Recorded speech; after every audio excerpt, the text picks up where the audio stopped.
Have you ever wondered, are we truly prepared for a possible collapse? It's a question that lingers in the back of our minds as we traverse the complexities of the modern world. The future, like an unwritten book, holds a myriad of possibilities, and not all of them are uplifting.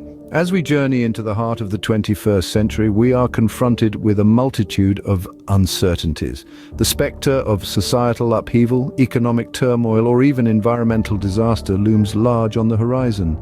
These are not far-fetched scenarios spun out of dystopian fiction, but real possibilities that our world, as interconnected and interdependent as it is, may face. However, pondering these uncertainties should not be seen as an exercise in pessimism. Far from it. It's about being prudent and proactive. It's about understanding that the future, while it holds incredible promise, also holds potential pitfalls. The key to navigating these uncertainties lies not in fear, but in preparedness. Consider the tale of the ant and the grasshopper. The grasshopper, caught up in the joy of the moment, failed to prepare for the coming winter. The ant, on the other hand, worked diligently to store up food and fortify its home. When winter came, it was the ant that survived, not because it was pessimistic, but because it was prepared. In much the same way, being prepared for a potential collapse doesn't mean we're expecting the worst.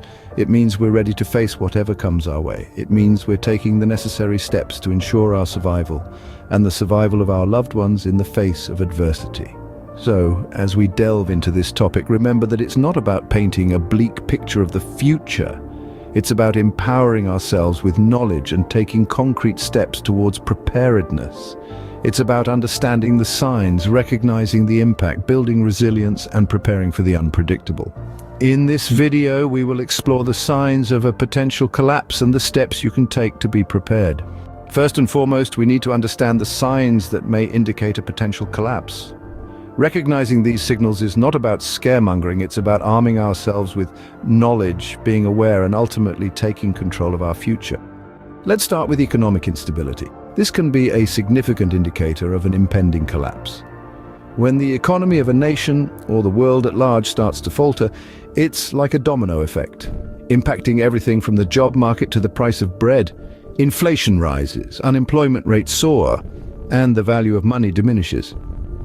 A case in point is the Great Recession of 2007 to 2009, where financial systems worldwide took a severe hit, leading to widespread economic instability. Next, we have political unrest. Political instability can be a precursor to a collapse, as it often leads to societal disruption. A government that cannot maintain order or fails to address the needs of its citizens can inadvertently sow the seeds of collapse. We've seen examples of this throughout history, from the fall of the Roman Empire to more recent instances like the Arab Spring. Now, let's talk about environmental changes. The world is becoming increasingly aware of how our actions impact the planet. Extreme weather events, natural disasters, and resource scarcity can all be signs of an impending collapse. From the increasing frequency of wildfires to the severe droughts that plague several parts of the world, these are not isolated incidents, but warning signs of a larger, more systemic issue. Lastly, societal disruptions. Changes in societal norms and values, increasing crime rates, and a general feeling of discontent can all point towards a potential collapse. In the past, societal disruptions have often been the catalyst for major changes, sometimes even leading to the downfall of civilizations. It's important to note that these signs do not necessarily mean a collapse is imminent. They are simply indicators, warning signals that we should be aware of. It's like seeing dark clouds in the sky. It doesn't always mean it's going to rain, but it's a good idea to carry an umbrella just in case. In essence, being aware of these signs is like having a roadmap. It helps us navigate the complexities of our modern world and prepare for any potential bumps along the way. Recognizing these signs is the first step in being ready for a potential collapse. Understanding the potential impact of a collapse is crucial in preparing for it. So let's delve into what these impacts might look like. Imagine a world where essential services, those we rely on daily, suddenly cease. No electricity to power your home, no running water for drinking or hygiene, no internet to connect you to the world, and no emergency services to call in a crisis. This could be the reality in a severe collapse scenario. It's a frightening thought, isn't it? Now consider the economic hardship. Businesses may fail, jobs could be lost, and the value of money might plummet. The financial security that many of us take for granted today could evaporate overnight. In such a situation, bartering skills and tangible assets could become far more valuable than paper money or digital numbers in a bank account. But perhaps the most profound impact of a collapse is on society itself. The societal upheaval that could follow a collapse is difficult to predict, but could be deeply unsettling. The norms and values we hold dear might be challenged. Trust in institutions could crumble, leading to a rise in crime and a breakdown of law and order. In extreme cases, we could see a shift in power dynamics, with new leaders or groups emerging to fill the void. However, it's not all doom and gloom. Recognizing these potential impacts is the first step towards preparing for them. By preparing mentally and physically, we can build resilience and learn to adapt. This could involve learning new skills, building strong community networks, or creating contingency plans for different scenarios. Remember, the future is not set in stone. We have the power to shape it, and by understanding the potential impacts of a collapse, we can take steps to mitigate its effects and build a more resilient future. The impact of a collapse can be significant, but with proper preparation, its effects can be mitigated. Now that we've recognized the signs and understood the impact, it's time to build resilience. Building resilience is about equipping ourselves with the necessary tools to not just survive, but thrive in the face of adversity. It's about creating a robust network of resources and support and developing a mindset that refuses to bow to fear. Let's start with developing survival skills.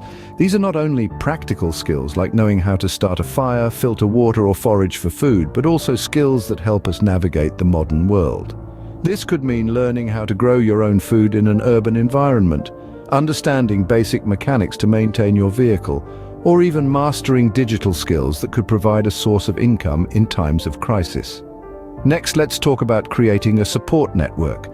This is about forging connections with like-minded individuals who understand the importance of resilience. This network can offer emotional support, share resources, and provide a wealth of knowledge and experience. Remember, humans are social creatures, and our strength often lies in our collective efforts. Now, let's move on to planning for self-sufficiency.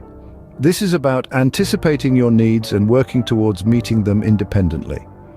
It's about considering alternative sources of energy, exploring sustainable food production, and learning to be resourceful with what you have. This not only makes you less dependent on external systems, but also gives you a sense of control over your life.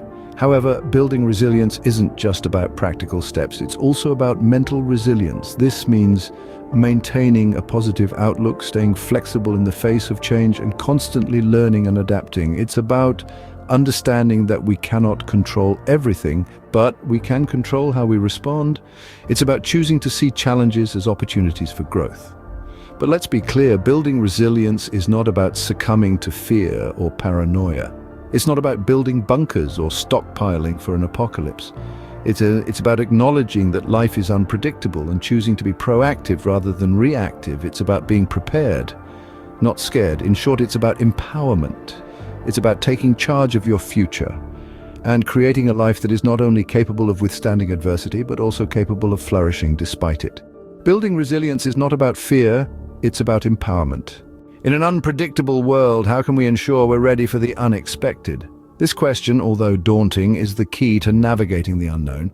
The world is in constant flux, and the only certainty is uncertainty. This isn't something to fear, but rather a call to action to prepare ourselves for any eventuality. So how do we prepare for the unpredictable? It starts with diversifying resources. Much like a savvy investor who doesn't put all his eggs in one basket, we too need to spread our resources. This goes beyond financial assets. Think about your skills, your network, your knowledge. Diversifying these resources means you're not reliant on one thing and therefore more resilient to change.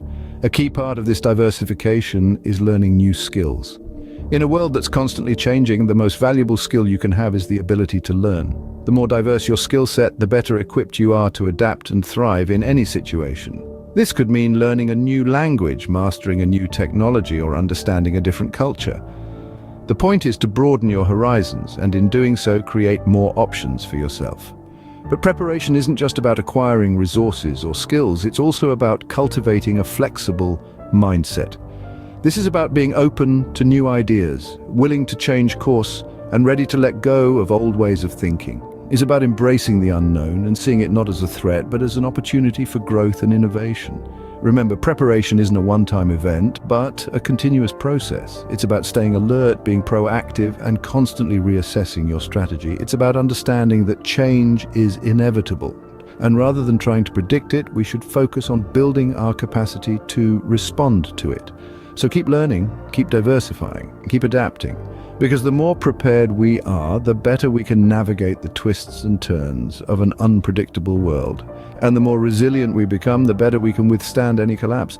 In conclusion, preparing for the unpredictable isn't just about survival, it's about thriving in the face of change. It's about building resilience, cultivating adaptability, and embracing uncertainty. Because in the end, being ready for the collapse means being ready for the unpredictable. As we wrap up, let's reflect on what we've learned. We've journeyed through the uncertain future, looking at the signs that point to potential collapse. We've learned that these signs are not always as visible as we'd like them to be. They can be subtle, hidden in the complexities of our economic, political, and environmental systems.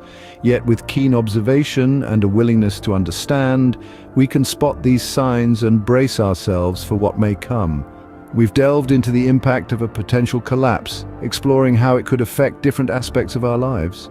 From our finances to our basic necessities and even to our social structures, we've seen that a collapse can be far-reaching. It's not a simple matter of a singular event, but a series of domino effects that can ripple across our society. Then we moved on to build resilience. We've discovered that resilience isn't just about surviving the storm, but thriving amidst it. We've learned that resilience is about adaptability, about finding ways to keep going even when the going gets tough.